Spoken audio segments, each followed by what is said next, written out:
4 श्रमसंहिता आणि त्यांचे नियम तत्काळ रद्द करा यासह विविध मागण्यांसाठी जिल्हाधिकारी कार्यालयासमोर आंदोलन करण्यात आलं।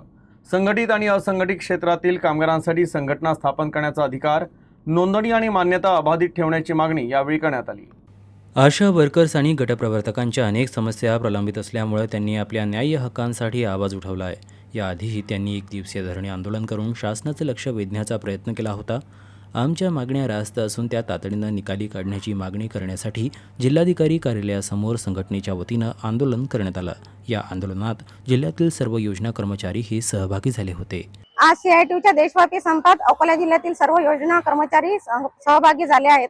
त्यात प्रामुख्याने आशा व गटप्रवर्तक संघटनेतील एकूण 600 आशा सहभागी झाल्या आहेत।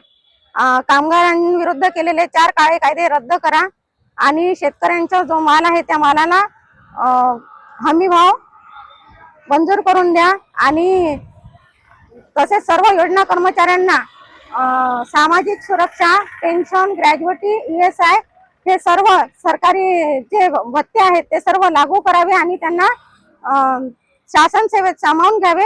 यासाठी आज आम्ही सर्व योजना कर्मचारी या आंदोलनात सहभागी झालो आहोत।